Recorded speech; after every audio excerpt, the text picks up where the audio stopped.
وأشهد أن سيدنا وسندنا ومولانا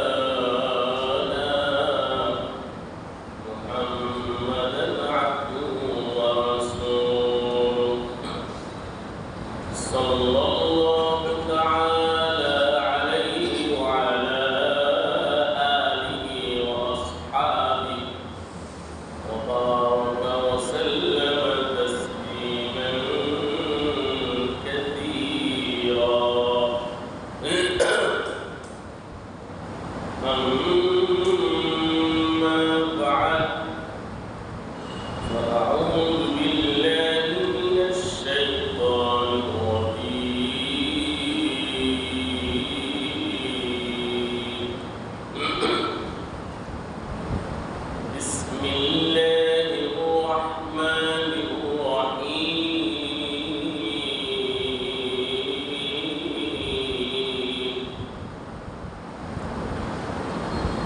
الله يبدأ الخلق ثم يعيده ثم إليه ترجعون ويوم تقوم الساعة يبلس المجرمون ولم يكن لهم من شركائهم شفعاء وكانوا بشركائهم كافرين ويوم تقوم الساعة يومئذ يتفرقون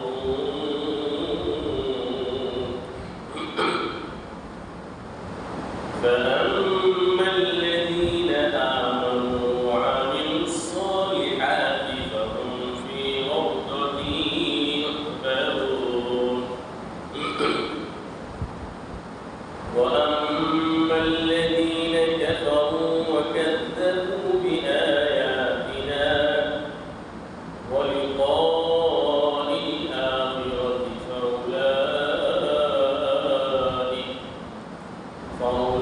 فأولئك في العذاب محضرون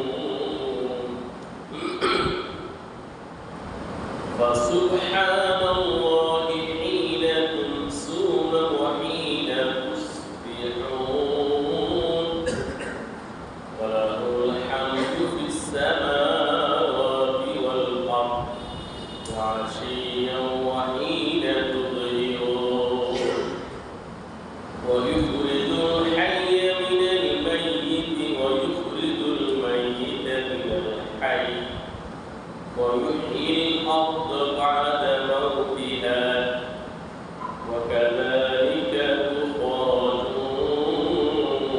تخرجون بارك الله لنا ولكم في القرآن العظيم ورفعنا وإياكم بالآيات والذكر الحكيم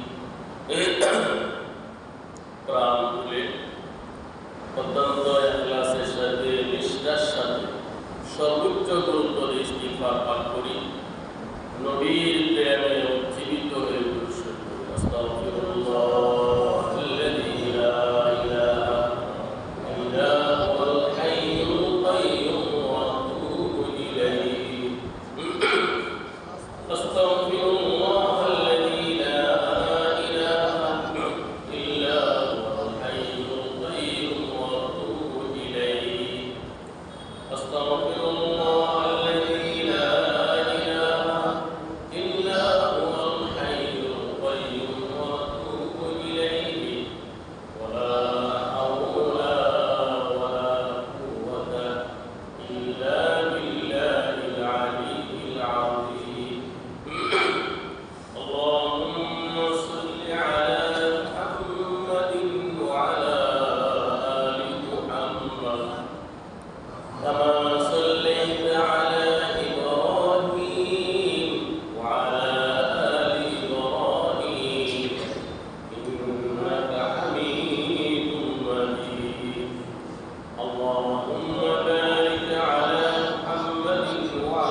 সুধীবৃন্দ, আল্লাহ সুবহানাহু ওয়া তাআলার অসীম মেহেরবানিতে ব্যস্তময় দুনিয়ার ব্যস্ততাকে পিছনে রেখে কোরআনে কারীমের মায়াবী আকর্ষণে আসমানী সর্বশেষ এবং সর্বশ্রেষ্ঠ মহাগ্রন্থ, শাশ্বত গ্রন্থ কোরআনে কারীমের বরকতপূর্ণ তাফসীরে আসার, বসার, সময় দেওয়ার সুযোগটুকু আল্লাহ সুবহানাহু ওয়া তাআলা মেহেরবানি করে আমাদেরকে ভিক্ষা দান করেছেন। আপনারা না খুশি? আসুন আমরা আনন্দে উদ্বেলিত হই, রব্বে কারীমের শাহী দরবারে শুকরগুজার হই, অন্তরের অন্তঃস্থল থেকে আমরা উচ্চারণ করি আলহামদুলিল্লাহ, আলহামদুলিল্লাহি রাব্বিল আলামিন। সবাই বলেন সম্মানিত সুধী, কোন ব্যক্তি যদি বলে আমি আল্লাহ তাআলা সবচেয়ে সুন্দর পদ্ধতিতে, উত্তম ভাষায়, শ্রেষ্ঠ ভাষায় রব্বুল আলামিনের স্তুতিবাদ, তারিফ, প্রশংসা আমি জ্ঞাপন করি, সে যদি বলে আলহামদুলিল্লাহি রাব্বিল আলামিন, সবচেয়ে শ্রেষ্ঠ পদ্ধতিতে আল্লাহর প্রশংসা আদায় হয়ে যাবে। বলেন সুবহানাল্লাহ। আমরা তো আল্লাহর নিয়ামতের মধ্যে এইভাবে ডুবে আছি যেভাবে মাছ পানির মধ্যে ডুবে থাকে, মৎস্য মাছ জলের মধ্যে, পানির মধ্যে যেভাবে ডুবে থাকে, আমরা আল্লাহর এইভাবে নিয়ামতে ডুবে আছি। সবচেয়ে বড় নিয়ামত হলো ইসলাম। ইসলাম সবচেয়ে বড় নিয়ামত, ঈমান সবচেয়ে বড় নিয়ামত, এই কোরআনে কারীম সবচেয়ে বড় নিয়ামত। আল্লাহ সম্মানিত সুধী, আজকে যে আমরা এই কোরআনে কারীমের তাফসীরে বসলাম, এই মুহূর্তে সবচেয়ে বড় নিয়ামত হলো আল্লাহর এই কালামের তাফসীর। বলে আলহামদুলিল্লাহ। একজন মানুষ যদি ব্যক্তিগতভাবে দাঁড়িয়ে দাঁড়িয়ে নামাজ আদায় করে, সারাটা দিন নফল রোজা রাখে, এর যে 1000 কোটি গুণ বেশি শ্রেষ্ঠ হলো একটি তাফসীর মাহফিল। শত শত নামাজ, শত শত নফল রোজা, তাসবিহ, তাহলিল, তাহলিল থেকে এই কোরআনে কারীমের তাফসীর অনেক অনেক অনেক শ্রেষ্ঠ। বলেন আল্লাহু আকবার। সম্মানিত সুধী, আজকে আপনাদের সামনে সূরাতুর রূম এর 11 নং আয়াত থেকে 19 নং আয়াত পর্যন্ত তেলাওয়াত করা হয়েছে। আমাদের ধারাবাহিক তাফসীর সূরাতুর রূম এর 11 নং আয়াত থেকে 19 নং আয়াত পর্যন্ত দ্বিতীয় রুকুর তাফসীর হবে ইনশাআল্লাহ। তেলাওয়াতকৃত আয়াতগুলোর মধ্যে আল্লাহ সুবহানাহু ওয়া তাআলা তিনি যে মহাশক্তির অধিকারী, মহাস্রষ্টা, সবকিছুর একক সৃষ্টিকারী, তিনিই সবকিছু সৃষ্টি করেছেন, তিনিই সবকিছু ধ্বংস করবে, সবাইকে তার কাছে ফিরে দিতে হবে আলোচনা করেছেন। যারা আল্লাহর বিধান মানবে, ইসলামের বিধিবিধান মেনে চলবে, ঈমান এবং নেক আমলের উপর থাকবে, তাদের জন্য অভাবনীয় সুখের স্থান জান্নাত আল্লাহ তাআলা প্রস্তুত রেখেছেন। পক্ষান্তরে যারা মানবে না, বিশ্বাস করবে না, বেঈমান হয়ে মারা যাবে, তাদের জন্য লেলিহান প্রজ্বলিত জাহান্নামের আগুন আল্লাহ তাআলা প্রস্তুত রেখেছেন। ইত্যাদি বিষয়ে আল্লাহ সুবহানাহু ওয়া তাআলা আলোচনা করেছেন। আসুন আমরা সরাসরি তাফসীরে প্রবেশ করি। আউযু বিল্লাহি মিনাশ শাইতানির রাজীম।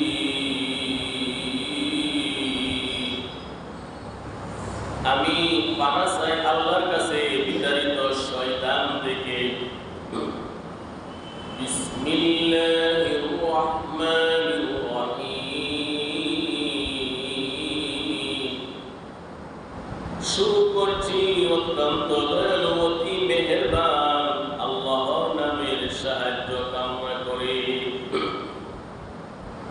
আল্লাহু ইয়াবদাউল খালকা সুম্মা ইউঈদুহু সুম্মা ইলাইহি তুরজাউন।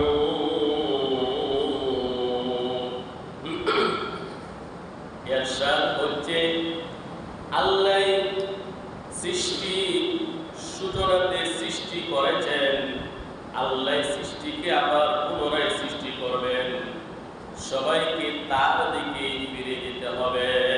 বলে সুবহানাল্লাহ।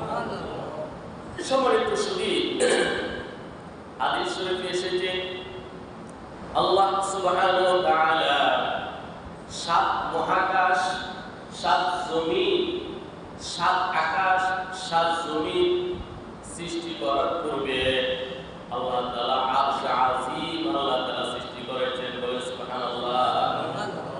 মহান আরশ আমাদের মাথার উপরে হলো মহাশূন্য, এরপরে হলো সৌরজগৎ, গ্যালাক্সি, ছায়াপথ, এরপরে হলো প্রথম আকাশ, এরপরে দ্বিতীয়, চতুর্থ, সপ্তম আকাশের উপরে হলো সিদরাতুল মুনতাহা। সিদরাতুল মুনতাহা উপর থেকে বহু উপরে, কত উপরে আল্লাহ ছাড়া কেউ জানেন না, সেখানে হলো আরশ আজিম, মহান আরশ। তো আল্লাহ তাআলা সাত মহাকাশ, সাত জমিন, নবমণ্ডল, ভূমণ্ডল এবং এর মধ্যে যা আছে এই সব কিছু সৃষ্টির পূর্বে মহান আরশ আজিম ছিল, সেখানে আল্লাহ তাআলা ছিলেন। বলে সুবহানাল্লাহ। সেই মহান আরশ আজিম ছিল, তার নিচে ছিল শুধু পানি, পানি আর পানি, সারা জায়গার মধ্যে শুধু পানি ছিল, পানি ছিল আল্লাহর কুদরতের উপর। এরপর আল্লাহ সুবহানাহু ওয়া তাআলা ইচ্ছা করলেন যে এই পৃথিবী আল্লাহ তাআলা বানাবেন। সর্বপ্রথম মক্কাতুল মুকাররমা, সৌদি আরবে মক্কা, খানায়ে কাবা যেখানে ভিত্তিপ্রস্তর প্রতিষ্ঠিত, বাইতুল শরীফের জায়গাটি সর্বপ্রথম আল্লাহ তাআলা সৃষ্টি করলেন। আল্লাহ। এরপরে বাইতুল্লাহর সাথে সংশ্লিষ্ট, সম্পৃক্ত আস্তে আস্তে আস্তে আস্তে এই ভূমণ্ডল আল্লাহ তাআলা সৃষ্টি করলেন। তো আল্লাহ রাব্বুল আলামিন তিনি সাত মহাকাশ সৃষ্টি করলেন, সাত জমিন সৃষ্টি করলেন। এরপরে আল্লাহ তাআলা ফেরেশতা সৃষ্টি করলেন, জিন সৃষ্টি করলেন, দানব, জিন জাতি, সকল মাখলুকাত সৃষ্টি করলেন। মাখলুকাত কি পরিমাণ আল্লাহ তাআলা সৃষ্টি করলেন আল্লাহ ছাড়া কেউ জানে না। আমাদের সমাজে একটা ভুল মেসেজ আছে, 18,000 মাখলুকাত, সম্পূর্ণ মিথ্যা এবং ভ্রান্ত একটা কথা। মাখলুকাত 18,000 না, কত লক্ষ কোটি, আল্লাহ ছাড়া কেউ জানে না, একমাত্র আল্লাহ তাআলাই জানে। আল্লাহ রাব্বুল আলামিন এই পৃথিবীতে জিন জাতি প্রেরণ করেছেন, শুধু জিন, মানুষের কোনো অস্তিত্বই নাই, মানুষের কি নাই, আবু চলে নাই। হাজার হাজার বছর চলছে এই ভূমণ্ডলে, ভূপৃষ্ঠে, পৃথিবীতে জিন জাতির বসবাস, জিনদের বসবাস। কিন্তু জিনদের জাতি তারা ছিল খুব দুষ্ট, সবসময় মারামারি, কাটাকাটি, ঝগড়া বিবাদের মধ্যে থাকতো। আল্লাহ রাব্বুল আলামিন জিন জাতিকে বন জঙ্গলে তাড়িয়ে দিলেন। আল্লাহ সুবহানাহু ওয়া তাআলা প্ল্যান করলেন, ইচ্ছা করলেন এই পৃথিবীতে আল্লাহ তাআলা আমাদেরকে প্রেরণ করবেন। বলেন আলহামদুলিল্লাহ। আল্লাহ ইচ্ছা করলেন বাবা আদমকে সৃষ্টি করবেন। কাকে? বাবা আদমকে যখন আল্লাহ তাআলা ইচ্ছা করলেন সৃষ্টি করবেন, আমাদের সবার ইচ্ছা আল্লাহ তাআলার ছিল। প্রথমে আসতে ছিল আদম আলাইহিস সালামকে আল্লাহ তাআলা সৃষ্টি করলেন। আদম আলাইহিস সালামের যে ভাস্কর্য মাটি দিয়ে বানিয়ে, সারা পৃথিবী থেকে মৃত্তিকা মাটি এনে আদম আলাইহিস সালামের বডি ভাস্কর্য বানানো। শয়তান কিন্তু তখন শয়তান ছিল না, আজিজ আল্লাহর ইবাদত বন্দী করত, প্রচুর পরিমাণে আল্লাহর ইবাদত বন্দী করত। তবে সারা পৃথিবীতে শয়তান সেজদা করেছে এ কথাটি সম্পূর্ণ ভুল এবং মিথ্যা ভ্রান্ত কথা। সারা পৃথিবীতে ফেরেশতা শয়তান সেজদা করে না। হ্যাঁ, প্রচুর পরিমাণে আল্লাহকে সেজদা করেছে, অধিক ইবাদত শয়তান করেছে, কথাটি সত্য। কিন্তু সারা পৃথিবীতে শয়তানে সেজদা করেছে, এই জন্য আর জায়গা নাই ইশারাতে নামাজ আদায় করে এক শ্রেণীর ভণ্ড এবং বিভ্রান্তি যারা পথভ্রষ্ট দল আছে তারা বলে সেজদা কোথায় করবো, সব জায়গায় তো শয়তানে সেজদা করছে। কথাটি সম্পূর্ণ কি ভুল। তবে শয়তান প্রচুর পরিমাণে আল্লাহর ইবাদত বন্দী করেছিল। সম্মানিত শুধু আদম আলাইহিস সালামের ভাস্কর্য, এই মূর্তি শয়তান চতুর্দিক দিয়ে ঘুরে, এবং শয়তান ভাবে আল্লাহ কি করবেন, এটাকে কি বানাবে। কারণ মানুষের আইডিয়া তো শয়তান নাই, আছে নাকি? মানুষ মানব জাতি হিসাবে একটা প্রাণী, একটা সৃষ্টি আছে, কেউ জানতো আগে, কেউ জানতো। শয়তান বারবার চতুর্দিক দিয়ে ঘুরে এবং ভাবে আল্লাহ বানাবেন। কোন কোন বর্ণনায় আসছে আদম আলাইহিস সালামের মুখ দিয়ে ঢুকতো, পায়খানা রাস্তা দিয়ে পাইত। আর শয়তানে ভাবতো যে আল্লাহ বানাবেন কি এটাকে। আল্লাহ সুবহানাহু ওয়া তাআলা আদম আলাইহিস সালামকে বানানোর পর আল্লাহ তাআলা আদমের মধ্যে রূহ দিলেন। রূহটা দেওয়ার সাথে সাথে এখন তিনি আদম হয়ে গেলেন, মানুষ হয়ে গেলেন। বলেন আলহামদুলিল্লাহ। আদম আলাইহিস সালামের হাসি আসছে রূহ ভিতরে যাওয়ার সাথে সাথে। সর্বপ্রথম আদম আলাইহিস সালাম বললেন আলহামদুলিল্লাহ। কি বললেন?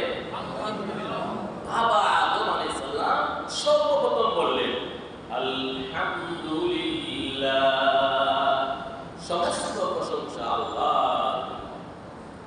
আমাদের প্রিয় নবী, শ্রেষ্ঠ নবী, আকায়ে নামদার, তাজদারে মদিনা মুহাম্মদুর রাসূলুল্লাহ সাল্লাল্লাহু আলাইহি ওয়াসাল্লাম তিনিও আলহামদুলিল্লাহ সর্বপ্রথম বলেছিলেন। নবীজির প্রথম কথা হলো আল্লাহু আকবার কাবীরা ওয়ালহামদুলিল্লাহি হামদান কাসীরা ওয়া সুবহানাল্লাহি বুকরাতান ওয়া আসীলা। বলেন সুবহানাল্লাহ। আমাদের নবীর প্রথম কথা কি ছিল? আলহামদুলিল্লাহ। তো আদম আলাইহিস সালামকে আল্লাহ তাআলা সৃষ্টি করলেন। আদম আলাইহিস সালাম জান্নাতের মধ্যে থেকে কি যেন শূন্যতা অনুভব করছে, কি যেন নাই। জান্নাতের মধ্যে অভাবনীয় দূর গেলমা, এত আনন্দ বিনোদনের বস্তু সবকিছু আছে, কিন্তু বাবা আদম আলাইহিস সালাম কি যেন শূন্যতা অনুভব করতে লাগলেন। কি যেন একটা জিনিসের শূন্যতা, অপরিপূর্ণতা।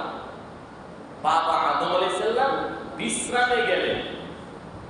আদম আলাইহিস সালামের বাম পায়ে বক্র হাড্ডি থেকে আল্লাহ সুবহানাহু ওয়া তাআলা একজন নারী, একজন মহিলা সৃষ্টি করলেন।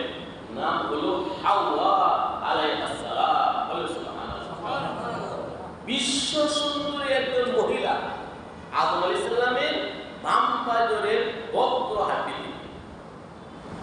আদম আলাইহিস সালামের সামনে বসা। আদম আলাইহিস সালাম বললেন মানান্তি, তুমি কে? আমাদের আদি মাতা হাওয়া আলাইহিস সালাম বলেন আনা হাওয়া, আমি হাওয়া। জীবিত মানুষের অঙ্গ থেকে সৃষ্টি করা হয়েছে, এই জন্য নাম হলো কি হাওয়া। মা হাওয়া আলাইহিস সালাম, বাবা আদম, হাওয়া আলাইহিস সালাম প্রথম মানুষ, প্রথম মানব, প্রথম মানবী। এরপরে জান্নাত থেকে তারা দুনিয়াতে আসলেন, মানুষের আবির্ভাব হয়েছিল। বলেন সুবহানাল্লাহ। তো আল্লাহ তাআলা বলেন আল্লাহু ইয়াবদাউল খালকা, তিনি পৃথিবীতে সৃষ্টি শুরু সৃষ্টি করেছে, সব কিছু আল্লাহ তাআলা বানিয়েছে। দেখেন আল্লাহ তাআলা মহা কুদরতওয়ালা। আল্লাহ তাআলা এত কোটি কোটি মানুষ বানিয়েছে, কারো ফিঙ্গার কারোর সাথে মিলে না। মিলে নাকি? কারো কণ্ঠস্বর কারোর সাথে মিলে না, কারো চেহারা হুবহু মিলে না। আল্লাহ তাআলা এই সব কিছু আল্লাহ তাআলা কুদরতের মাধ্যমে বানিয়েছে। গাছপালা, নদী নালা, পাহাড় পর্বত আল্লাহ তাআলা সৃষ্টি করেছে। আম গাছের পাতা জাম গাছের পাতার সাথে মিলে না, কাঠের গাছের পাতা নারকেল গাছের পাতার সাথে মিলে না। এই যে উদ্ভিদগুলো দেখবেন আপনারা, কোন গাছের পাতা কোন গাছের সাথে কি মিলে না। একই মাটির মধ্যে কাঁঠাল গাছ, আম গাছ, ফল খুব মিষ্টি সুস্বাদু, আবার তেঁতুল গাছ, ফল খুব টক। কে করেছেন এগুলো? আল্লাহ সুবহানাহু ওয়া তাআলা। আল্লাহ তাআলা বলেন সুম্মা ইউঈদুহু, এই সব কিছু আল্লাহ তাআলা ফিরিয়ে নেবেন যখন মহাপ্রলয় হবে। সাত মহাকাশ, সাত জমিন, আকাশ বাতাস, পাহাড় পর্বত সব কিছু যখন ধ্বংস হয়ে যাবে, সুম্মা ইলাইহি তুরজাউন, সবাই তার দিকে ফিরে যাবে, সবাইকে আল্লাহর দিকে ফিরিয়ে নেওয়া হবে। ইচ্ছায় অনিচ্ছায় সবাইকে কার কাছে যেতে হবে? আল্লাহর কাছে যেতে হবে। হ্যাঁ, শুধু মানুষ এবং জিন, মানুষ এবং জিন এই দুই শ্রেণীর হিসাব হবে। জান্নাত জাহান্নামের আলোচনা ফায়সালা তাদের জন্য হবে। আর সকল মাখলুকাত তাদের হিসাব নিকাশ নেওয়ার পর আল্লাহ বলবেন মাটি হয়ে যাও, তারা মাটি হয়ে যাবে। একটি দুর্বল কুকুর তার উপর সবল কুকুরে আক্রমণ করেছে, হামলা করেছে। হাসরের কঠিন ময়দানে আল্লাহ তাআলা ইনসাফের ভিত্তিতে আল্লাহ তাআলা বিচার করবেন। দুর্বল কুকুরটাকে সবল বানিয়ে দিবেন, সবল কুকুরকে দুর্বল বানিয়ে দিবেন। দুর্বল কুকুরে সবল কুকুর থেকে প্রতিশোধ নেবে। এভাবে সব প্রাণী জগতের হবে। এরপরে সকল প্রাণী জগৎকে আল্লাহ বলবেন মাটি হয়ে যাও, সবাই মাটি হয়ে যাবে। কিন্তু মানুষ এবং জিন তারা মাটি হবে না। মানুষ এবং জিনের হিসাব আছে, আল্লাহর কাছে হিসাব দিতে হবে। কি দিতে হবে? প্রত্যেকের হিসাব আল্লাহ তাআলার কাছে দিতে হবে।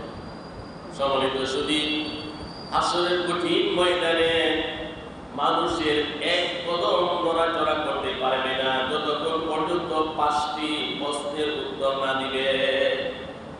হাসরের কঠিন ময়দানে প্রত্যেকটা মানুষকে আল্লাহ তাআলা 5টি প্রশ্ন করবেন। 1 নম্বর প্রশ্ন, তোমার জীবন কোন ভাবে তুমি অতিবাহিত করেছো, কিভাবে কাটিয়েছো? আমি আল্লাহ তাআলা তোমাকে একটি হায়াত নামক জীবন দিয়েছিলাম, একটি জীবন। এই জীবনটা তুমি কোন ভাবে কাটিয়েছো? নবীর তরিকায় কাটিয়েছো না ইহুদি খ্রিস্টানের সভ্যতা তাহজিব কানুন গ্রহণ করে তুমি কাটিয়েছো? আজকে ইহুদি খ্রিস্টানদের প্রেম মোহাম্মত মুসলমানের অন্তরে এমন বেশি হয়ে গেছে, তাদের ভালোবাসা, তাদের মোহাম্মত, তারা যদি হেরে যায় বাংলাদেশে ফাঁসি হয়ে মারা যায়। আল্লাহ বলবেন তোমার অন্তরে কার মোহাম্মত ছিল? আল্লাহর মোহাম্মত, নবীর মোহাম্মত ছিল কিনা না ইহুদি খ্রিস্টানের? তোমার এই জীবনটা কিভাবে তুমি কাটিয়েছো? 1 নম্বর প্রশ্ন। 2 নম্বর প্রশ্ন হলো তোমার যৌবন কোন কাজে তুমি ব্যবহার করেছো? যৌবন, সম্মানিত সুধী, একজন মানুষের সবচেয়ে ইম্পর্টেন্ট, সবচেয়ে গুরুত্বপূর্ণ জীবনের যে অংশ সেটা হলো যৌবনকাল, শাবাব যৌবনকাল। যৌবনকালের ইবাদত আল্লাহর কাছে অনেক বেশি প্রিয়। এই জন্য আল্লাহ রাসূল বলেছেন যৌবনকালে যারা ইবাদত করবে আল্লাহ তাআলার আরশে আজিম রহমতের ছায়ার মধ্যে তাদেরকে ছায়া দান করবে, বীর হিসেবে তারা জান্নাতে যাবে। সুবহানাল্লাহ। একজন মানুষের জীবনে সবচেয়ে ইম্পর্টেন্ট সময় হলো যৌবনকাল। আল্লাহ 2 নম্বর প্রশ্ন করবেন তোমার যৌবনকাল কোন কাজে তুমি কাটিয়েছো? যৌবনকালে তুমি আল্লাহকে ইবাদত করেছো না পাপ অন্যায়ের মধ্যে তুমি অতিবাহিত করেছো?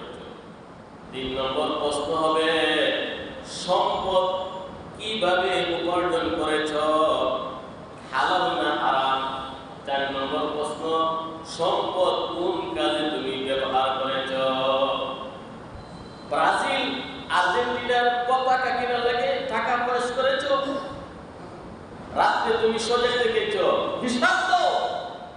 আল্লাহর কাছে কি দিতে হবে? হিসাব। যত সম্পদ হারাম কাজে ব্যবহার হয়, প্রত্যেকটা সম্পদের হিসাব আল্লাহ তাআলার কাছে দিতে হবে। সম্পদ কিভাবে উপার্জন করেছ? 3 নম্বর। 4 নম্বর, সম্পদ কিভাবে ব্যয় করেছ? 5 নম্বর প্রশ্ন হলো শরীয়তের জ্ঞান জ্ঞানের কি পরিমাণ শিখেছ, কি পরিমাণ আমল করেছ? 5টা। প্রত্যেক ব্যক্তিকে আল্লাহর সামনে 5টা প্রশ্ন দিতে হবে। তোমার জীবনটা কিভাবে কাটিয়েছ, তোমার যৌবন কিভাবে ব্যবহার করেছ, সম্পদ কিভাবে উপার্জন করেছ, সম্পদ কিভাবে ব্যয় করেছ, কি পরিমাণ ধর্মীয় জ্ঞান জ্ঞান শিখেছ এবং আমল করেছ। সঠিকভাবে উত্তর দেওয়ার আগ পর্যন্ত এক পা নড়াচড়া করতে পারবে না। আমাদের সবাইকে আল্লাহর কাছে কি দিতে হবে? হিসাব দিতে হবে। এই হিসাবের ভয় যারা আছে সে দুর্নীতি করতে পারে না, সে কি করতে পারে না। সম্মানিত সুধী, আমিরুল মুমিনিন উমর ইবনে খাত্তাব রাদিয়াল্লাহু তাআলা আনহু, মুসলিম জাহানের খলিফা উমর ইবনে খাত্তাব, মুসলিম জাহানের আমির, রাষ্ট্রপ্রধান। উমরের এত প্রভাব প্রতিপত্তি ছিল, রাস্তায় চললে শয়তান রাস্তা ছেড়ে দিত। আল্লাহ, এত বড় মানুষ ছিলেন উমর। উমর ইবনে খাত্তাবের কাছে রাত্রিবেলা এক ব্যক্তি আসলো। উমর ইবনে খাত্তাব তিনি কাজে ব্যস্ত ছিলেন। সামনে একটি বাতি ছিল, বাতি প্রদীপ। লোকটি আসার পরে সালামের পরে বলল, আপনার কাছে আমি এসেছি একান্ত ব্যক্তিগত কাজে। উমর ইবনে খাত্তাব সাথে সাথে বাতিটি নিভিয়ে ফেললেন। বলে আল্লাহু আকবার। ব্যক্তিটি বলল, হে আমিরুল মুমিনিন, এতক্ষণ পর্যন্ত বাতি জ্বলছিল, বাতিটি এতক্ষণ পর্যন্ত জ্বলছিল, আমি যখনই বললাম আমার ব্যক্তিগত কাজে আসছি, বাতিটি কেন নিভিয়ে ফেললেন? ওমর ইবনে খাত্তাব বললেন, এই বাতির তেল হলো রাষ্ট্রীয় কোষাগার থেকে, রাষ্ট্রীয় সম্পদ। ব্যক্তিগত কাজে রাষ্ট্রের সম্পদ ব্যবহার করা যাবে না। আল্লাহু আকবার। কারণ আল্লাহর কাছে কি দিতে হবে? হিসাব দিতে হবে। এটা হলো রাষ্ট্রের সম্পত্তি। যেহেতু তুমি একান্ত ব্যক্তিগত আলাপের জন্য আমার কাছে আসছো, ব্যক্তিগত কাজে রাষ্ট্রের সম্পদ আমি ব্যবহার করতে পারবো না। আল্লাহর কাছে আমি কি হিসাব দেব? আল্লাহু আকবার। সম্মানিত সুধী, উমর ইবনে খাত্তাবের যুগে সাধারণ মানুষের মধ্যে এই ভয় ছিল, পরকালে আল্লাহর কাছে কি হিসাব দিবে। আমিরুল মুমিনিন উমর ইবনে খাত্তাব সদ্দম বেশে সাধারণ পোশাক পরে মরুভূমিতে চলতেছেন। মরুভূমি। একজন রাখাল মেষ, মরুভূমিতে মেষ বেশি থাকে। উমর ইবনে খাত্তাব একজন মুসাফির বেশে অপরিচিত ব্যক্তির মতো রাখালের কাছে বললেন, এই যে রাখাল, আমি একজন মুসাফির ব্যক্তি, খুবই ক্ষুধা পেয়েছি, আমি খুবই ক্ষুধার্ত, তোমার একটা মেষ থেকে একটু দুধ দাও, আমি একটু দুধ পান করবো। মেষের রাখাল বলে, না না না, মালিকের অনুমতি নাই, মালিকের কি নাই। ওমর ইবনে খাত্তাব তিনি তখন বললেন, শোনো, তাহলে তোমার একটা মেষ আমার কাছে বিক্রি করে দাও, তুমি কিছু টাকা পেলে আমিও আমার ক্ষুধা নিবারণ করতে পারলাম। তোমার একটা মেষ আমার কাছে কি করো? বিক্রি করে দাও। মালিকে যখন বলবে, তুমি বলবে নেকড়ে বাগে নিয়ে গেছে, মরুভূমিতে নেকড়ে বাগের উপদ্রব আছে। তখন মেষের রাখাল বলে, আল্লাহর কাছে আমি কি হিসাব দিব? আল্লাহর কাছে কি হিসাব দিব? আল্লাহর সামনে আমি কিভাবে দাঁড়াবো? এই ভয় যদি কোনো মানুষের মধ্যে থাকে, অন্যায় করতে পারে না। আল্লাহ বলে, সুম্মা ইলাইহি তুরজাউন, তার কাছে সবাইকে ফিরে যেতে হবে, হিসাব দিতে হবে। ওয়া ইয়াউমা তাকুমুস সাআতু ইবলিসুল মুজরিমুন, হাসরের কঠিন ময়দানে অপরাধীরা যুক্তি তর্কে হেরে গিয়ে তারা হতাশ হয়ে যাবে।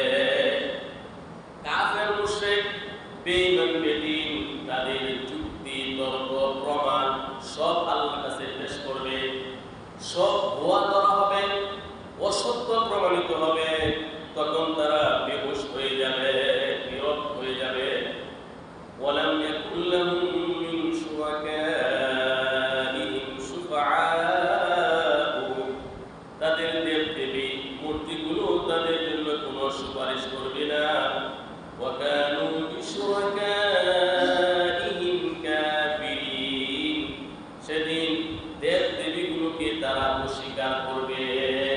হাসর কঠিন ময়দানে দেব দেবী প্রতিমা বিভিন্ন বস্তু মানুষ পূজা করে, ওই সময় তাদেরকে ভুলে যাবে এবং দেব দেবীর কথা তারা অস্বীকার করবে। ويوم تقوم الساعة يومئذ يتفرقون হাসরের কঠিন ময়দানে মানুষ বিতর্কিত হয়ে যাবে, বিচ্ছিন্ন হয়ে যাবে। فأما الذين آمنوا وعملوا الصالحات فهو في روضة يحبرون অতএব যারা ঈমান এনেছে, নেক আমল করেছে, তারা আনন্দের সাথে জান্নাতে বসবাস করবে। বলেন আলহামদুলিল্লাহ। আল্লাহ বলেন যারা ঈমান এনেছে, নেক আমল করেছে, আনন্দের সাথে জান্নাতে বসবাস করবে। জান্নাত অভাবনীয় সুখের স্থান। জান্নাতের মধ্যে কোনো রাত্র নাই, জান্নাতে কোনো ঘুম নাই, জান্নাতে কোনো ওয়াশরুম নাই, কোনো মেডিকেল নাই, কোনো মেডিসিনও নাই। আল্লাহু আকবার। শুধু খাও দাও, ফুর্তি করো, আনন্দ বিনোদন, আনন্দ বিনোদন, খাওয়া, আনন্দ করা, এছাড়া আর কিছুই জান্নাতের মধ্যে কোনো কাজ নাই। এই জান্নাত যারা ঈমান এবং নেক আমল করে মৃত্যুবরণ করবে, তাদের জন্য আল্লাহ তাআলা প্রস্তুত রেখেছেন। বলেন সুবহানাল্লাহ। সম্মানিত সুধী, জান্নাতে যাওয়ার সহজ কিছু আমল হলো সকাল সন্ধ্যা সাইয়্যিদুল ইস্তিগফার পাঠ করা।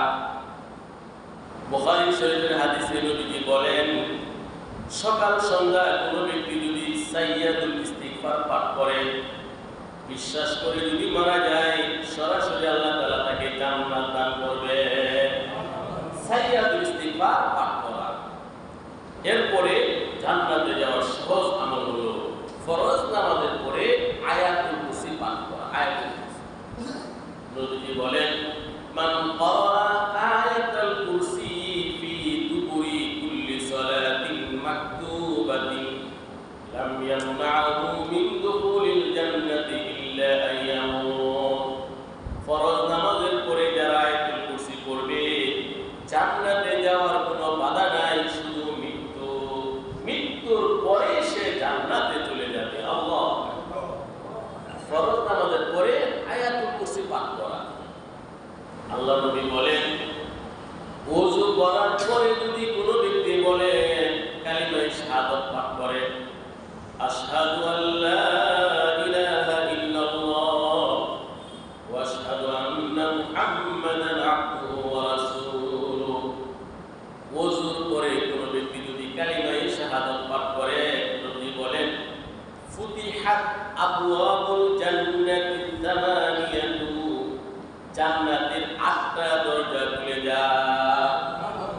সে জান্নাতের যে কোনো দরজা দিয়ে জান্নাতে প্রবেশ করতে পারবে। সুবহানাল্লাহ। এজন্যই ওযুর পরে কালিমা শাহাদাত গুরুত্ব সহকারে পাঠ করা। দেখেন পাওয়ার মতো কি ইমানদারের কালিমা। ওযুর পরে কালিমা পড়লো, এই জমিনে ঊর্ধ্ব জগতে জান্নাতের দরজা তার জন্য সিস্টেমে খুলে যায়। আল্লাহ।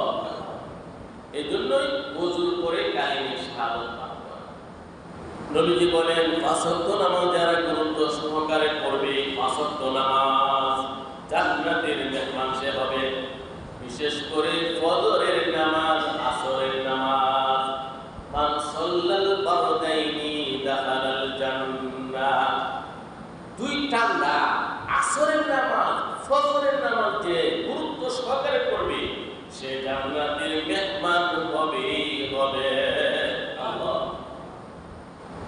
আজ পর্যন্ত দুঃখের সাথে বলতে হয়, আমাদের সমাজে আমরা দেখি দুনিয়ার বাজে জিনিস দেখার জন্য রাত্র জাগরণ করে সজাগ থাকে, কিন্তু ফজরের নামাজ পড়ে না।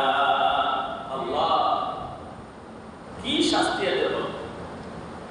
নোংরা জিনিস দেখার জন্য, বাজে জিনিস দেখার জন্য সজাগ, কিন্তু ফজরে জামাতে আসতে পারে। নবীজি বলেন, মান সাল্লাল ফারদাইন দাখালাল জান্নাহ। ফজরের নামাজ, আসরের নামাজ যারা গুরুত্ব সহকারে পড়বে, অবশ্যই সে জান্নাতে মেহমান হবে।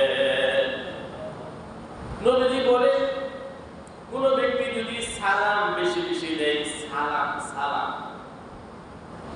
কোন ব্যক্তি যদি সালাম বেশি বেশি দেয়, মানুষের সাথে সুন্দরভাবে কথা বলে, তাহাজ্জুদের অভ্যাস থাকে, সুযোগ অনুযায়ী মানুষকে খাবার দান করে, হাসতে হাসতে জান্নাতে যাবে। আফসুস সালাম ওয়া আতইমুত তুআম ওয়াসিলুল আরহাম ওয়া সাল্লু বিল লাইলি ওয়ান নাস নিয়াম। সালামের অভ্যাসটা এত গুরুত্বপূর্ণ। সালামের অভ্যাস যার মধ্যে আছে, মানুষকে খাবার দান করার অভ্যাস আছে, এবং মানুষের সাথে সুন্দর কথা বলার অভ্যাস। আল্লাহ তো এই কোরআনে একটা অর্ডার করেছে, কোরআনে ওয়াকুলু লিন-নাসি হুসনা, আল্লাহর একটা অর্ডার, তোমরা মানুষের সাথে সুন্দরভাবে কথা বলো। আল্লাহু আকবার। সুন্দরভাবে প্রতিটি কথার বিনিময়ে সৎকার সব দেওয়া হবে। হিন্দু হোক, খ্রিস্টান হোক, বৌদ্ধ হোক, নগণ্য হোক, জঘন্য হোক, পাপিষ্ঠ হোক, আপনি যেহেতু ইমানদার মুসলমান, যখন এই কথা বলবেন সুন্দরভাবে কথা বলবেন। আল্লাহ বলেন সুন্দরভাবে কথা বলো, নবী বলেন সুন্দরভাবে কথা বলার সাথে সাথে সৎকার সব আল্লাহ তাআলা দান করবে। তো আমরা মানুষের সাথে সুন্দরভাবে কথা বলতে পারি। যতই খারাপ লোকটা হোক, যতই সে পাপী হোক, বেঈমান হোক, কাফের হোক, যে কোনো ধর্মের হোক, মানুষ হিসাবে তার সাথে আমরা সুন্দরভাবে কথা বলি। তো সুন্দরভাবে কথা বললে জান্নাতে যাওয়া যাবে। এখন আল্লাহ তাআলা বলেন وَأَمَّا الَّذِينَ كَفَرُوا وَكَذَّبُوا بِآيَاتِنَا وَلِقَاءِ الْآخِرَةِ فَأُولَٰئِكَ فِي الْعَذَابِ مُحْضَرُونَ। অতএব যারা কাফের, আমার আয়াতগুলোকে যারা মিথ্যা বলে, আমার সাথে সাক্ষাৎকে যারা অস্বীকার করে, তারা জাহান্নামের আযাবের মধ্যে উপস্থিত থাকবে, জাহান্নামে যাবে। আল্লাহকে অস্বীকার করে, আল্লাহর নিদর্শনাবলীকে অস্বীকার করে, আল্লাহর সাথে যে সাক্ষাৎ হবে এটাকে তারা অস্বীকার করে। আল্লাহ বলেন জাহান্নামের আগুনে তারা উপস্থিত হবে। সম্মানিত সুধী, হাসরের কঠিন ময়দানে যখন জাহান্নামের ফয়সালা হয়ে যাবে, একজন বেঈমান কাফের তার যখন জাহান্নামের ফয়সালা হবে, আল্লাহর কাছে বলবে আয় আল্লাহ, ওয়া ইয়াকুলুল কাফিরু ইয়া লাইতানি কুনতু তুরাবা। আফসোস, আমি যদি আজকে মাটি হয়ে যেতাম, মৃত্তিকা, আমার তো জাহান্নামের ফয়সালা ছিল না। কতই না বলো যদি মাটি হয়ে যেতাম। একজন কাফের তার জন্য যখন জাহান্নামের ফয়সালা হবে, জাহান্নাম উৎপেতে থাকবে, তর্জন গর্জন করতে থাকবে জাহান্নাম তাকে শাস্তি দেওয়ার জন্য। জাহান্নামের এই লেলিহান প্রজ্বলিত আগুন দেখবে, সাপ বিচ্ছু দেখবে। তখন একজন কাফের সে আল্লাহকে বলবে আয় আল্লাহ, আমাকে জাহান্নাম থেকে মুক্তি দাও, আমার ছেলেটাকে আমার বিনিময়ে জাহান্নামে দাও, আমার স্ত্রীকে আমার বিনিময়ে জাহান্নামে দাও, আমার বন্ধুকে আমার বিনিময়ে জাহান্নামে দাও, আমার ভাইকে আমার বিনিময়ে জাহান্নামে দাও। আল্লাহ দিবেন নাকি?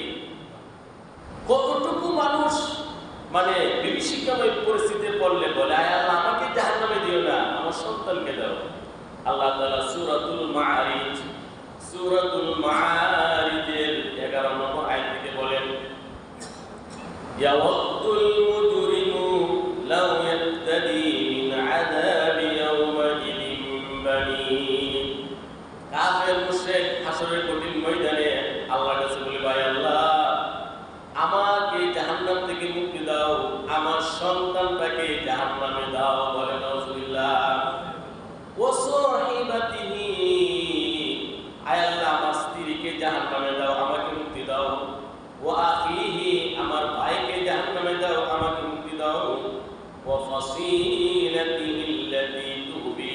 আত্মীয় স্বজনদেরকে জাহান্নামে দাও, আমাকে মুক্তি দাও। ওয়ামান ফিল আরদি জামিআন সুম্মা ইনজি কাল্লা ইন্নাহা লাযা। দুনিয়ার সব কিছুর বিনিময়ে আল্লাহর কাছে মুক্তি চাবে। আল্লাহ বলবেন কখনো না, লেলিহান প্রজ্বলিত আগুনে তুমি যাও। দেখে একজন কাফের জাহান্নামের এই সব কিছু দেখে বলবে, আয় আল্লাহ, আমার পৌরুষটার সন্তান, আমার ছেলেটাকে জাহান্নামে দিয়ে দাও, আমাকে দিও না। অথচ দুনিয়ার মধ্যে যদি এমন কারণ আসো যে তোমার কোন সন্তানকে ফাঁসিতে ঝুলতে হবে অথবা তোমাকে, আমরা কি বলবো? আমার সন্তানের দরকার নেই, আমাকে ফাঁসি দিও। কিন্তু আসলে কঠিন ময়দানে জাহান্নাম দেখে বলবে, আয় আল্লাহ, আমাকে জাহান্নামে দিও না, আমার ছেলেটাকে জাহান্নামে দাও, এরপর আমাকে মুক্তি দাও। আয় আল্লাহ, যাকে সারা জীবন মহব্বত করেছি, ভালোবেসেছি, স্ত্রী, বিবি, অর্ধাঙ্গিনী, জীবন সঙ্গিনী, নিজের ওয়াইফ, ওয়াসাহিবাতিহি, আল্লাহ, আমার বিবিকে তুমি জাহান্নামে দাও, আমাকে মুক্তি দাও। এরপর বলবে, আয় আল্লাহ, আমার ভাইকে জাহান্নামে দাও, আমাকে মুক্তি দাও। কতটুকু মানুষ পেরেশান হয়ে গেলে আল্লাহর কাছে বলবে। কিন্তু হবে নাকি? যে অপরাধ করেছে তাকে জাহান্নামে দেওয়া হবে। আল্লাহ তাআলা বলেন, ফাসুবহানাল্লাহি হিনা তুমসুনা ওয়া হিনা তুসবিহুন। তোমরা আল্লাহ তাআলার পবিত্রতা ঘোষণা করো যখন সন্ধ্যায় উপনীত হও এবং যখন ভোরে উপনীত হও। সন্ধ্যাবেলায় তোমরা আল্লাহর পবিত্রতা ঘোষণা করো। সুবহানাল্লাহ, সবাই বলেন সুবহানাল্লাহ, সুবহানাল্লাহ, সুবহানাল্লাহ। যখন সন্ধ্যায় উপনীত হও তোমরা আল্লাহর পবিত্রতা ঘোষণা করো, যখন ভোরে উপনীত হও তোমরা আল্লাহর পবিত্রতা ঘোষণা করো। ওয়ালাহুল হামদু ফিস সামাওয়াতি ওয়াল আরদ। নবমণ্ডল ভূমণ্ডলে তারই প্রশংসা, আল্লাহরই প্রশংসা। ওয়া আশিয়ান ওয়া হিনা তুযহিরুন। দ্বিপ্রহরের সময় এবং জোহরের টাইমে তারই প্রশংসা। সকাল সন্ধ্যা আল্লাহ তাআলা তাসবিহ পাঠ করা। সম্মানিত সুধী, নবমণ্ডল ভূমণ্ডল এবং এর মধ্যে যা আছে সব কিছু আল্লাহ তাআলা তাসবিহ পাঠ করে। আল্লাহ, ওয়া ইন মিন শাইইন ইল্লা ইনদানা ওয়া ইন মিন শাইইন ইল্লা ইউসাব্বিহু বিহামদিহি ওয়া ইন মিন শাইইন ইল্লা ইউসাব্বিহু বিহামদিহি ওয়ালাকিন লা তাফকাহুনা তাসবিহাহুম। সূরা বনী ইসরাঈল আল্লাহ তাআলা বলেন, প্রত্যেকটা বস্তু, প্রত্যেকটা পদার্থ আল্লাহ তাআলা তাসবিহ পাঠ করে, কিন্তু তোমাদের ক্যাপাসিটি নেই তোমাদের বুঝবে।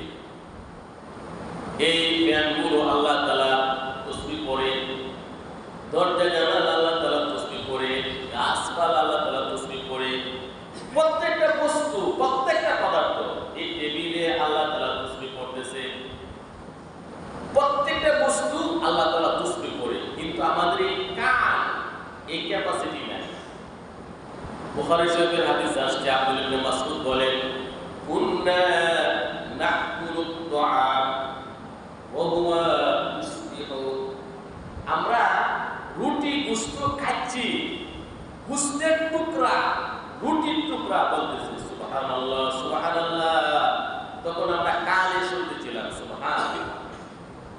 এমন কাজ যদি আমাদের হয়, আপনার রাস্তায় যখন চলবেন দেখবেন গাছের তসবিহ আপনার কানে আসতেছে, মাছের তসবিহ আপনার কানে আসতেছে। প্রত্যেকটা বস্তু আল্লাহ তাআলা তসবিহ করে। এই জন্যই সকাল সন্ধ্যা আল্লাহ তাআলা তসবিহ প্রচুর পরিমাণে করতে হবে। হযরত উমাইর ইবনে হানি একজন তাবী ছিলেন। দৈনিক তিনি বলতেন 1,00,000 বার সুবহানাল্লাহ, সুবহানাল্লাহ, সুবহানাল্লাহ, সুবহানাল্লাহ। দৈনিক 1,00,000 বার বলতেন উমাইর ইবনে হানি। খালিদ ইবনে মিদান তিনি দৈনিক 40,000 বার বলতেন সুবহানাল্লাহ, সুবহানাল্লাহ। তার হাতে একটা তসবিহ ছিল, তসবিহ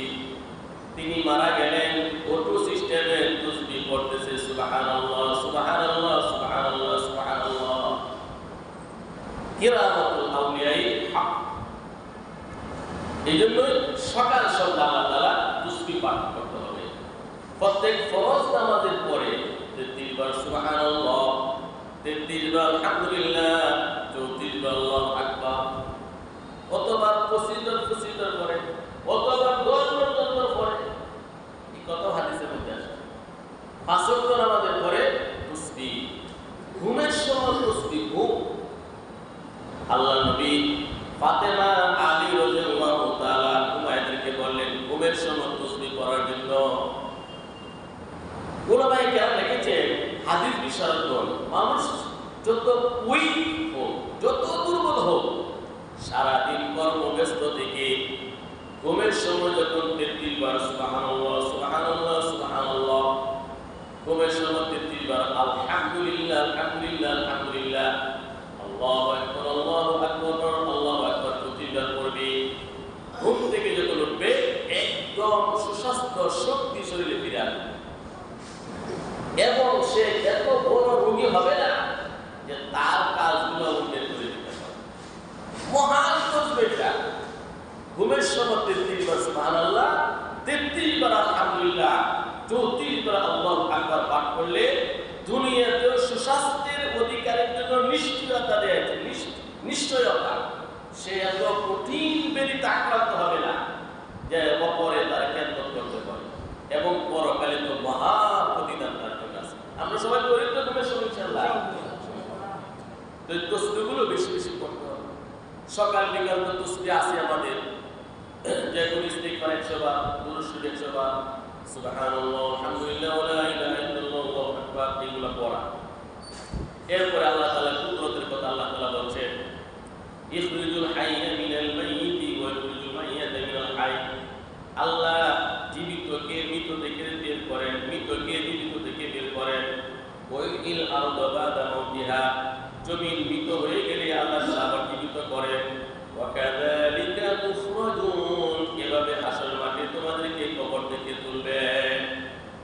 ডিম থেকে আল্লাহ তাআলা বাচ্চা ফোটান। ডিম একটা নিষ্পাপ মৃত জিনিস, ডিম থেকে কি হয়? বাচ্চা।